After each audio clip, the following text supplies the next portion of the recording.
Mengapa hukum rokok ada yang bilang makruh, ada yang bilang haram? Mana yang benar? Menurut anda kira-kira gimana? Coba, begini, saya pernah ceritakan itu hari.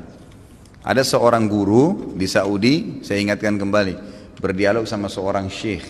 Syekhnya dibilangin sama guru ini, guru sekolah ya, dia berpendidikan, dia bilang, syekh kenapa anda mengatakan rokok itu haram? Apa sebabnya?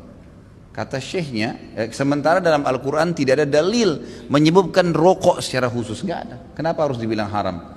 Kata syekhnya, kau makan apel? Dia bilang iya. Kau makan jeruk? Iya. Baik. Ada nggak disebut dalam Al-Quran apel sama jeruk? Dia bilang tidak ada. Baik, itu tidak ada, tapi boleh dimakan. Kenapa? Karena masuk dalam umumnya firman Allah, Allah menghalalkan semua yang baik-baik dan Allah mengharamkan yang khaba'ith, yang buruk, gitu kan? Jadi ulama mengeluarkan kaidah semua yang baik maka halal, semua yang buruk maka haram. Semua subhanallah yang haram itu pasti berefek tidak baik, gitu kan? Lalu dia bilang, tapi setahu saya tidak buruk karena saya merasa nyaman-nyaman saja, gitu kan? Saya merokok, saya percaya diri, saya nggak ada masalah. Ya orang mau mengatakan badan saya bau, baju saya bau, mulut saya bau, itu perkataan dia, tapi saya merasa nyaman-nyaman saja, nggak ada masalah, gitu kan? Berarti bisa saya katakan itu thayyibat, berarti baik ini buat saya. Dari mana tolok ukurnya ini baik atau buruk?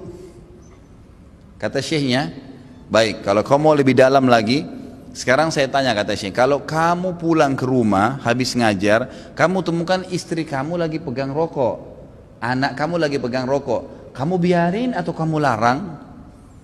Kata gurunya ini, saya larang syekh. Kenapa kau larang?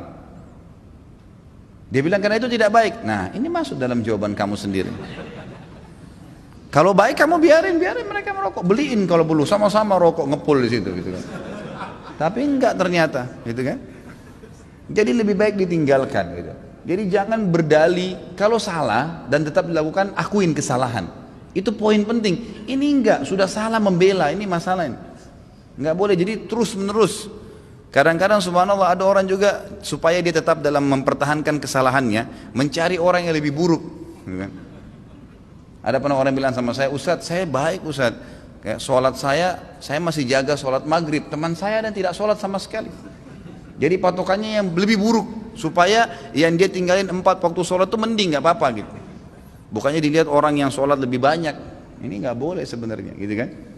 Allahu alam. Jadi kalau kita lihat, kalau dikatakan memang kategori ulama di Indonesia, kalau di Timur Tengah saya nggak pernah temukan ada ulama menghalalkan rokok. Di Indonesia ini karena kiai kita terlalu murah gelarnya, ayahnya kiai, anaknya jadi kiai, bisa ceramah berapa kali atau pulang haji jadi kiai juga. Ini luar biasa ini. Saya mohon maaf, bukan menyombongkan diri sama sekali. Saya subhanallah berapa kali ketemu dengan orang-orang kiai. Kiai ini, saya kalau ketemu subhanallah seperti kalau antum ahli listrik misalnya, kemudian ada orang datang ngobrol masalah listrik, dia nggak ngerti. Misalnya ini listrik gini, ini harus dipasang begini, jaringannya begini, terus dia bilang enggak harus begini, tapi dia salah jelas. Antum pastikan teorinya benar, salah ini orang. Kita akan bilang kok ngawur ini orang ngomong. Subhanallah, di kalangan dakwah ceramah penceramah pun begitu. Saya heran dari mana gelar-gelar kiai bisa didapatin nih gitu. Baca ayatnya salah, hadisnya dikarang-karang, banyak sekali sudah kesalahan. Cerita dongengnya sudah tidak masuk di akal. Orang yang mati bisa hidup kembali lah, ini dari langit lah, ini macam-macam. Yang tidak masuk di akal, ini dari mana orang ini nih gitu. Ya, dari mana asal muasalnya bisa muncul gitu. Belum lagi yang sunnah Nabi SAW dilanggar, yang kukunya panjang, yang istri yang pakai jilbab, ya luar biasa. Makanya kata ulama, kalau kau mau melihat seorang alim, kau akan temukan kealiman itu pada diri dan keluarganya. Emang ada ciri di situ, istrinya, anaknya, memang ada ciri kealiman di situ. Ada ilmu, alim kan itu masih dari ilmu ya. Ada pengetahuan agama pada diri mereka. Kalau enggak, gitu. Ada teman saya, subhanallah, bawa undangan pernikahan tamatan Mesir waktu itu di kota Makassar. Perkawinan saya nggak hadir, nggak sempat hadir gitu. Kemudian dia datang setelah itu berkunjung ke rumah saya, gitu kan. Datang ada satu perempuan bersama dia rok pendek. Lalu kemudian ini tamatan Mesir dan LC gitu. Jadi akhirnya saya ngobrol-ngobrol sama dia, ahlan akhi, baik gini-gini. Saya tahunya selama ini orang yang memang teman-teman ini semoga Allah berikan hidayah, malas sekali terjun di dakwah gitu. Jadi mereka pulang, mereka sibuk dengan bisnis, tapi dakwah dilupain. Akhirnya tidak terbentuklah pribadi untuk berdakwah, intinya begitu.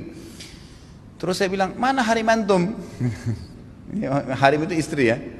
Oh ini dia dengan malu nunjuk ini di sebelah gitu. Istri antum ini Masya Allah. Semoga Allah kasih hidayah ya. Jadi bisa, kenapa nggak nikah dengan wanita yang berjilbab banyak, kesian ngantri, gitu kan? Ngapain harus ngambil orang yang tidak? Ya susah, jadi PR lagi ya. Tapi Allahu alam, ya masing-masing orang punya cara ya. Jadi kalau kita temukan teman-teman kita yang bergelar kiai ini yang memakruhkan rokok karena dia masih merokok, gitu kan? Emang begitu. Ya semoga Allah kasih.